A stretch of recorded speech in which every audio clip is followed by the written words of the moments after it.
अस्सलाम students, welcome to my channel. Students, जैसा कि प्रीवियस लेक्चर में हमने कैलकुलस की जो एक्सरसाइज हमारे पास 1.1 है उसके हमने 15 से लेके 20 तक क्वेश्चंस किए। तो आज के लेक्चर में 21 से लेके इंशाल्लाह 24 तक हम जो है क्वेश्चन सॉल्व करेंगे। चलिए स्टार्ट करते हैं आज का लेक्चर।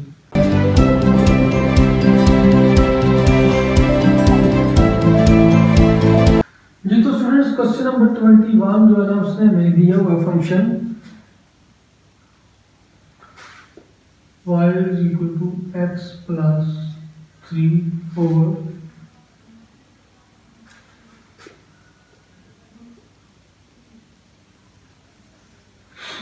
जी तो स्टूडेंट्स, ये उसने हमें फंक्शन दिया हुआ क्वेश्चन नंबर 21 में। ठीक है, इसमें वो क्या क्या कह रहा है हमें, इसमें वो कह रहा है कि इसकी हमने डोमेन फाइंड आउट करनी है। ठीक है, तो ये देखिए कि मैंने आपको पहले भी बताया था कि बटे में जो है ना इसका हमें जीरो नहीं होना चाहिए, बटे में जीरो नहीं बनना चाहिए। ठीक है, तो हमारे पास फिर हम क्या कह सकते हैं कि अगर जो है हमारे पास ये देखें, अगर ये हमारे पास 4 minus x square minus 9 under root equal to 0 हो जाता है, तो ये हमारे पास फंक्शन जो है ना वो अनडिफाइंड हो जाएगा। ठीक है, तो एक तो हमारे पास ये कंडीशन आ गई। दूसरी कंडीशन हमारे पास क्या हो सकती है कि ये अंडर रूट के जो अंदर, मैंने कहा था अंडर रूट के अंदर जो चीज़ होती है वो नेगेटिव नहीं होनी चाहिए। ठीक है, माइनस में नहीं होनी चाहिए।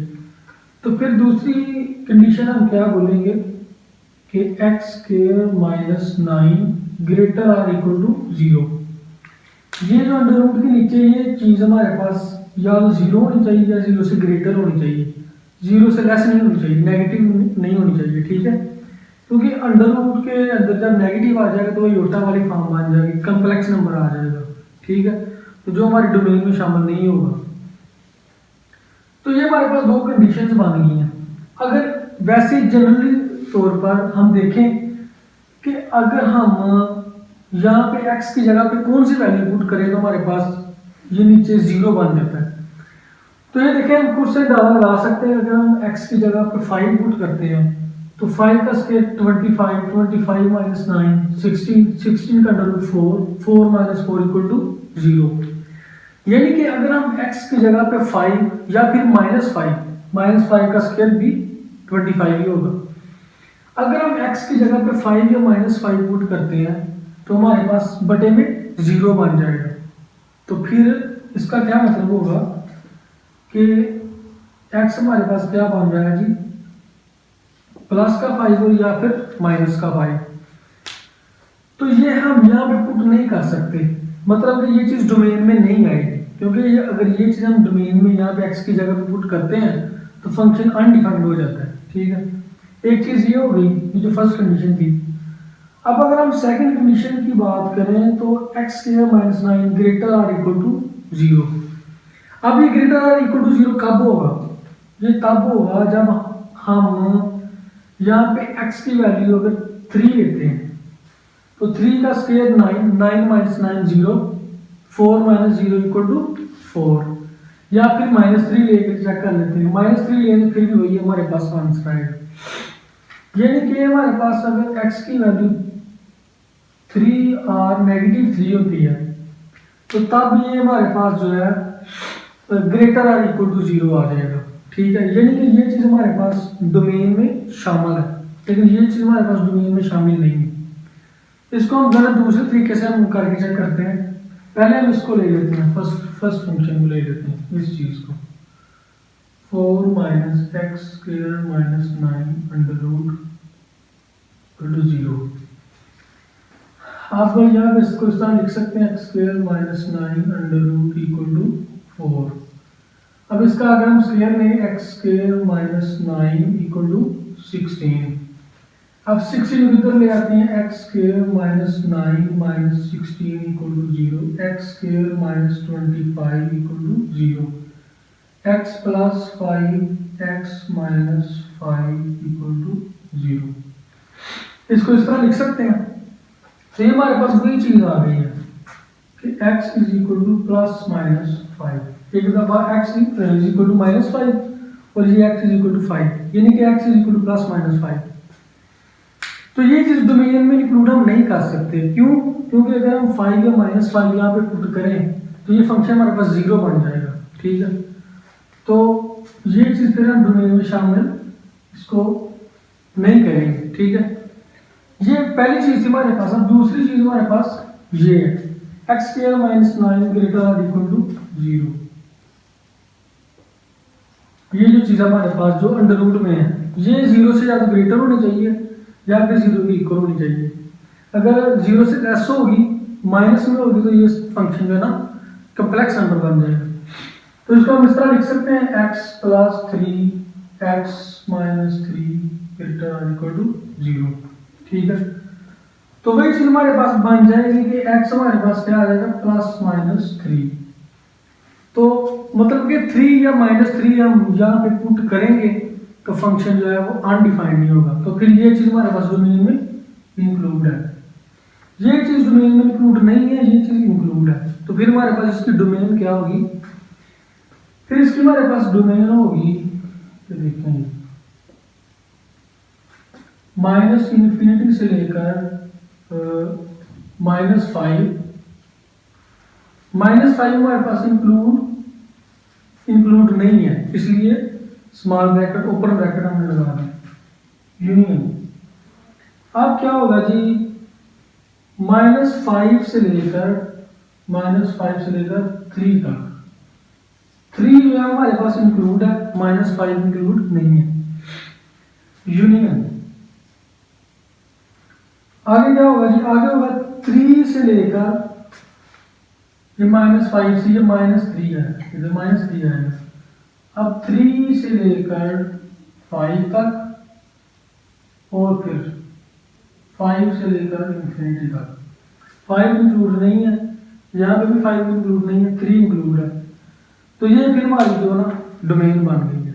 चलिए इसको थोड़ा सा रिवाइज कर लेते हैं। ये देखिए, ये उसने हमें फंक्शन दिया हुआ है, वो कह रहा है कि इसकी डोमेन फाइंड आउट करें। अब नीचे हमारे पास 0 नहीं बनना चाहिए। ठीक है, अगर नीचे हमारे पास 0 बन जाएगा तो हमारे पास फंक्शन अनडिफाइंड हो जाएगा। ठीक है, इसलिए ये चीज़ हमारे पास जो है ना, अगर हम इसको 0 करते हैं, ठीक है, तो अगर हम इसको x की वैल्यू फाइंड आउट करने के लिए लेट्स सपोज कि ये हमारे पास 0 है, तो फिर एक्चुअली कौन कौन सी वैल्यूज हमारे पास निकलेंगी जो हम जो है यहाँ पे पुट नहीं कर सकते।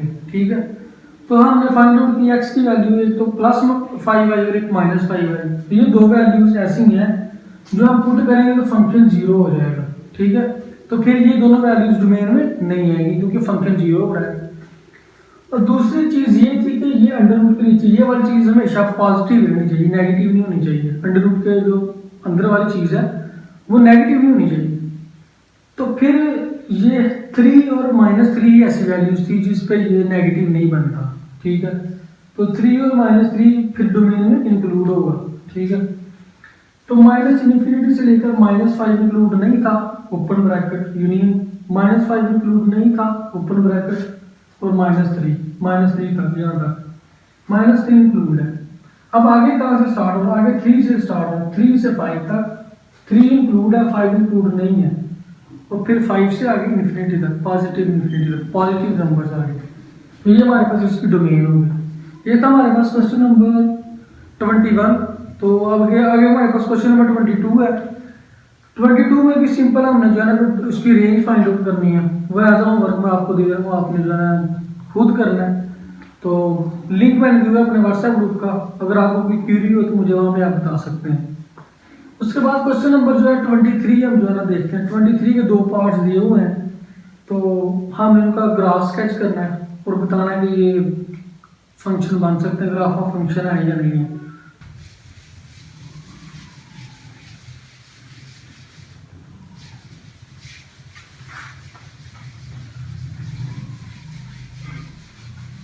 ये तो स्टूडेंट्स ये हमारे पास क्वेश्चन नंबर 23 का ए पार्ट उसने दिया हुआ है y mod equal to x। ठीक है, अब यहाँ पे हमने क्या करना है, यहाँ पे पहले तो उसका ग्राफ बनाना है, ग्राफ बना के फिर हमने ये बताना है कि ये क्यों graph of function of x नहीं है। ठीक है, सबसे पहले इसके ग्राफ की अगर हम बात करें तो इसका ग्राफ हमारे पास कुछ इस तरह से बनेगा, कुछ इस टाइप का हमारे पास इसका ग्राफ बनेगा। ये एक्स एक्सिस है, ये हमारे पास वाई एक्सिस है। सबसे पहले एक चीज आपने ध्यान में रखनी है कि हमारे पास कोई भी graph of function of x अगर नहीं है तो वो क्यों नहीं है, उसकी रीज़न क्या है, वो क्यों नहीं होता। उसकी रीज़न ये है कि हम जो है ना वर्टिकल लाइन लगा के चेक करते हैं। ठीक है, ये देखें यहाँ पे अगर हम वर्टिकल में लाइन लगाता हूँ इस तरह, तो ये दो पॉइंट्स पे टच कर रही है, एक यहाँ पे टच कर रही है, एक यहाँ पे टच कर रही है। यानी कि x की हमारे पास सिर्फ एक ही वैल्यू है, x की एक ही वैल्यू पे y की वो दो वैल्यूज हमें दे रहा है, दो पॉइंट्स पे टच कर रहा है, विच इज इम्पॉसिबल, ये चीज़ पॉसिबल नहीं है। ठीक है, तो फिर हम कहेंगे कि ये जो हमारे पास फंक्शन है graph of function of x नहीं है।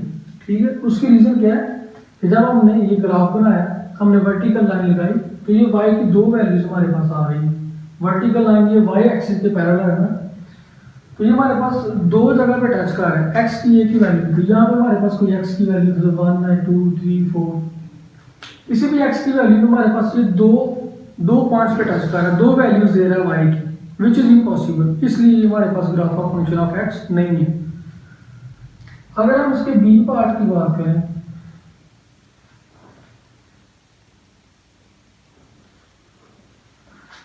तो उसमें उसने हमें दिया हुआ y square is equal to x square.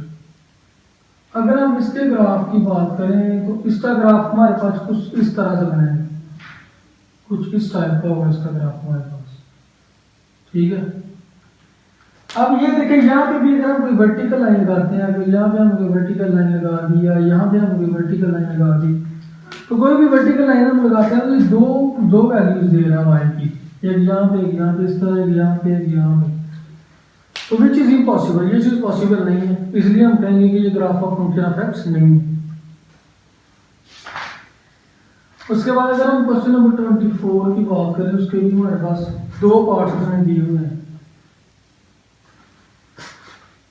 x mod plus y mod equal to 1। अगर स्टूडेंट्स हम इसका ग्राफ क्रिएट करते हैं तो 1 1 1 1,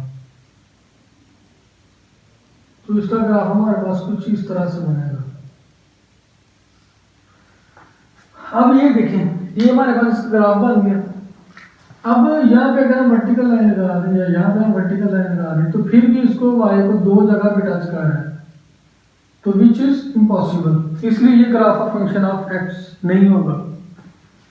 उसके अलावा b पार्ट की अगर हम बात करें तो b पार्ट उसने दिया है x plus y mod equal to 1।